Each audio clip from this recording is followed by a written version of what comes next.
Hello, family. I just wanted to take a few minutes and talk about the law of attraction.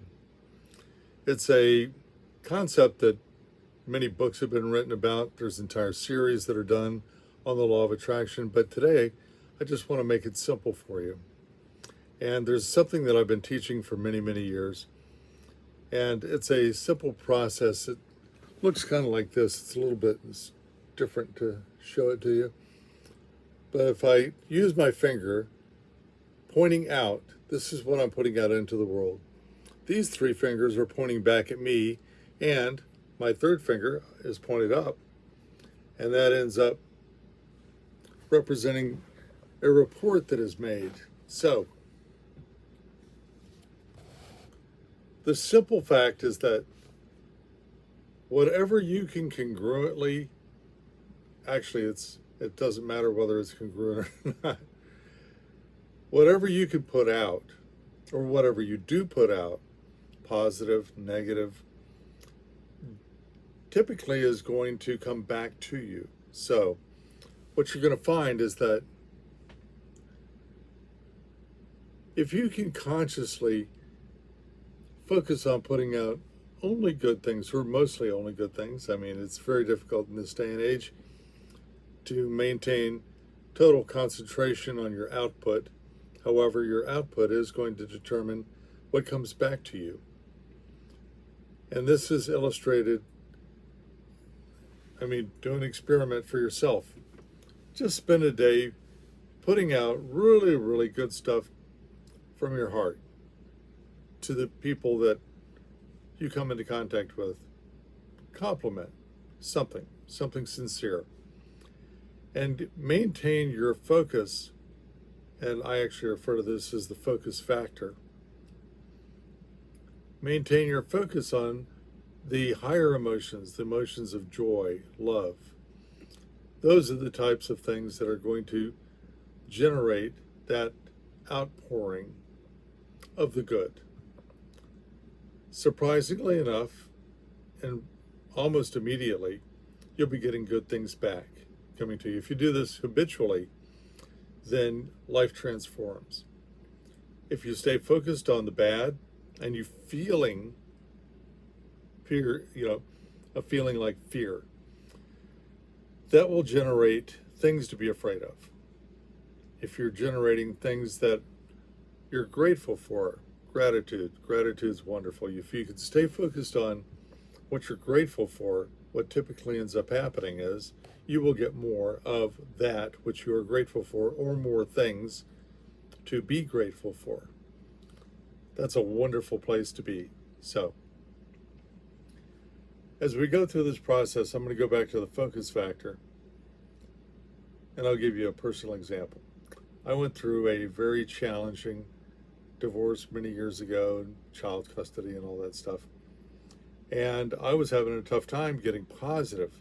As a matter of fact, I was noticing that almost anybody I talked to, because that almost immediately came to the forefront of the conversation, and they kind of made their way back, just disappeared as quickly as they could.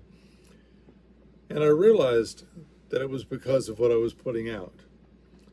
And in order to be able to put out something good, I had to feel good on the inside.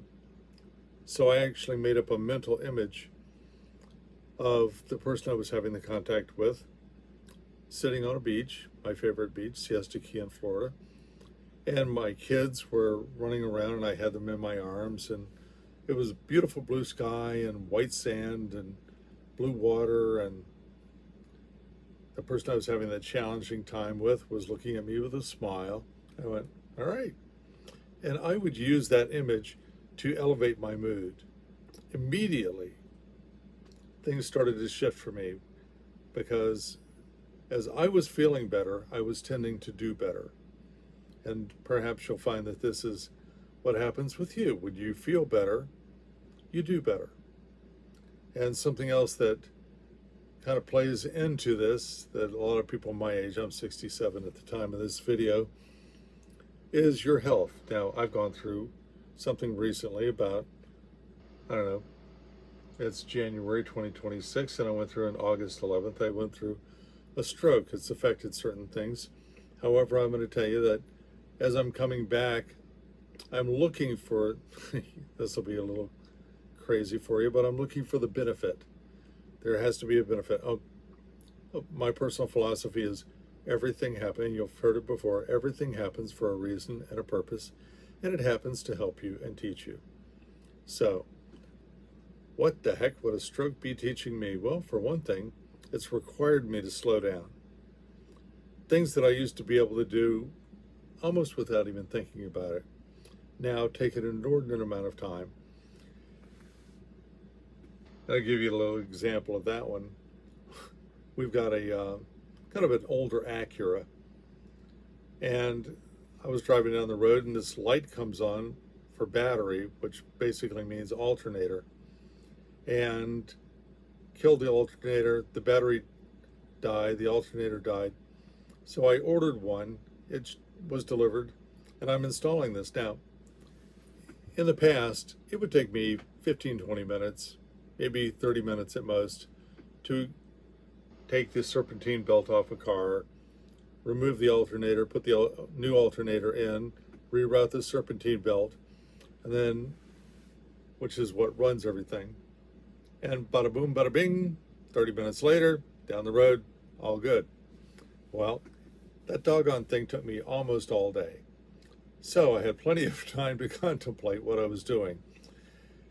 And I'm looking at that possibly as one of the benefits of having to go through this process of relearning to speak and to walk and to do all the other things that heretofore I simply took for granted, easy to do. So, as we look at what we're going to be doing to generate something coming back to us, and it is purposeful. We can have more good things in our life by putting good things out. And one of the best ways that you can do that is stop focusing on yourself, but to ask yourself this question: who can I help and how can I help them? And if you do that, you immediately take yourself mentally off of yourself and focus on that outside, that others orientation. And you'll find almost immediately that there is something will come up that gives you the opportunity to be able to help someone. Maybe it's a bigger thing. Maybe it's going to be a job change for you, and a career opportunity will go. Maybe it's a hobby for you, whatever it happens to be. If you think, who can I help and how can I help them? I think you're going to quickly find that your mood elevates because you go into that helping mode as opposed to that help me mode. And it's life-changing, because when I was going through all those challenges, I was looking for something that would give me the opportunity to do better. And I just basically, I kind of looked up and asked God, give me something, because I need help. So asking for help is actually a good thing too, recognizing where you're at and then picking things up. So going back to that formulation of who can I help and how can I help them? Well, I got a tool that was given to me almost immediately because I said, help. And I got an intuition that, well, perhaps that information is in a book. I thought, okay, well, I was driving down the road and I turned around and I went back towards the mall because I knew there was a bookstore there. And in the bookstore, I think it was, might have been a Borders, I didn't know which book I was looking for, so I just simply started at the front of the store and I dragged a finger along the books. And interestingly enough, almost at the last row of books, my finger stopped. I tried to go forward, nope. Tried to go backward, nope. And I pulled the book out, and I kid you not, it was the funniest thing it said. The name of the book was called Ask and It Is Given, and I had just asked for a solution. And in that type of thing, I typically will rifle through and let the pages stop where they stop, and it did. And there was a technique that I have come to refer to as the appreciation technique.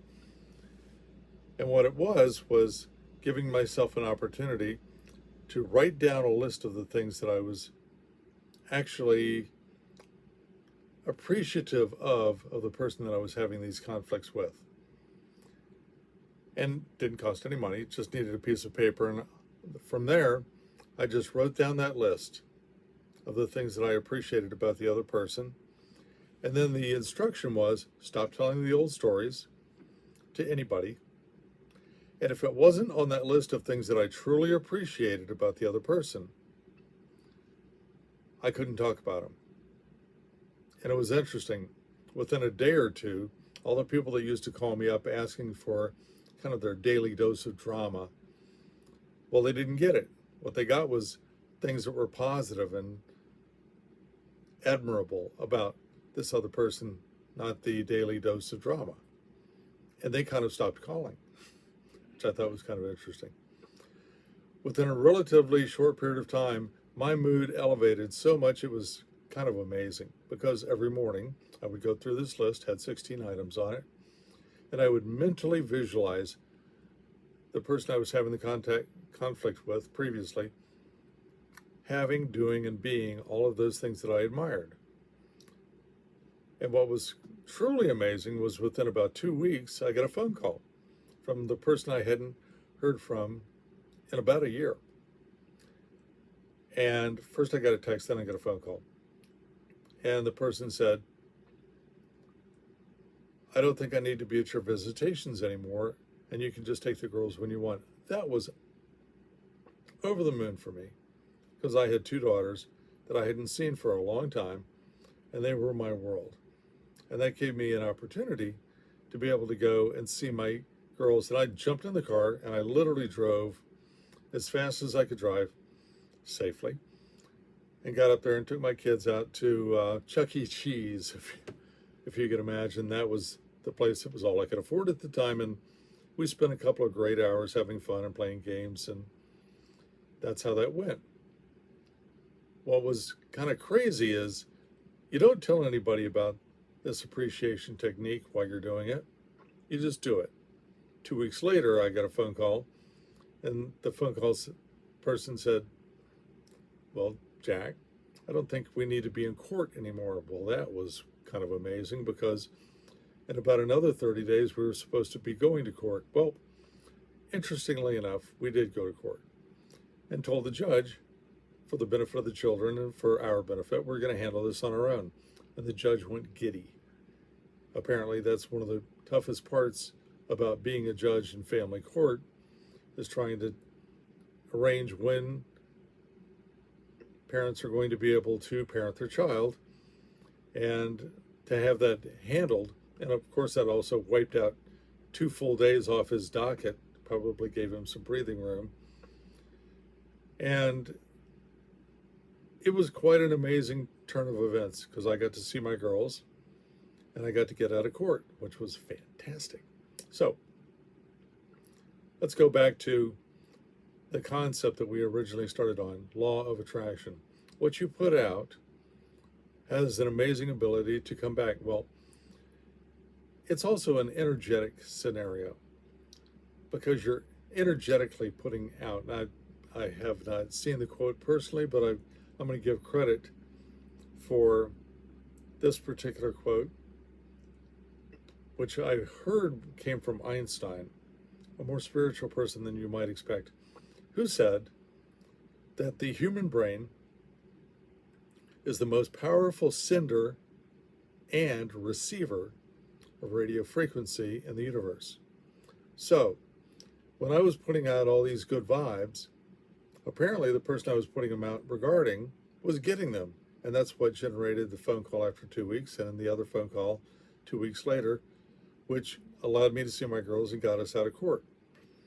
So take that as an object lesson, or at least an example, that by putting out the good information and the good vibes, you tend to get good things back, way out of the experience. Now, I've actually taught that same concept. I refer to it as the art of appreciation. in different places around the world. And invariably, anybody who has actually used it, and sometimes I need to help them with the initial few items on the list of appreciations, especially if they're in the middle of something tough like I was. However, each of the people that actually used the tool was able to generate an amazing outcome, much more positive than could have ever been accomplished by thinking not such pleasant thoughts about the other person. Because, believe it or not, when you think that good thought or that bad thought, the other person is feeling it energetically. And if you're sending out nothing but positive, good things, which is what I was doing morning and night and during the day, and not saying any of the old stories and only focusing on the positive going out, well, I will tell you, it made an amazing difference regarding our situation, and it made an amazing difference in how I felt. Because if you can see the good in others, you can see the good in yourself. And my life literally turned around within just weeks. I was now on an upward trajectory. I was doing better financially. I was doing better emotionally, certainly. And one other thing that I want to bring about and just mention here, that when your mood elevates, typically your health improves as well. And mine certainly did. And I like to refer to that as happy is healthy. And there's a gentleman, his name is Dr. Joe Dispenza, and he's written a kind of an amazing book about that called Becoming Supernatural. And he's talking about the science that shows that if you can maintain those high emotions, even a couple of minutes a day, 5 to 10 minutes, 2 or 3 times a day, that you could actually change how your body's immune system works for the better, significantly better. I think one of the things that goes up was as much as 49% better if you can maintain that emotion of love, joy, appreciation, gratitude, all of those higher emotions. Anyway, this is the law of attraction for beginners, let's put it that way. You've always been using it. Now you're just going to be using it consciously. So take your time, point out or put out, think about what you're putting out, and understanding that what you're going to get back is a reflection of that which you have put out. So put out the good, get back even more good. Typically, whatever you put out, you're going to get back 3 times, and a report is made. So when that report is made, we also like to suggest that that is going to something called the Akashic Records, and we'll talk about that in other videos. But let's just say that what you do is not lost on the universe. You can effectively improve everything, in my opinion, by deciding what you're going to put out and deciding to put out the good. So, have a wonderful evening. My name is Jack McAdory. The name of the channel is In Search of Purpose Today. And if you're new to this, or if you like this type of thing, consider subscribing. And of course, hit that like button if you will. That would help, assuming that this is good information for you. And until next, good night.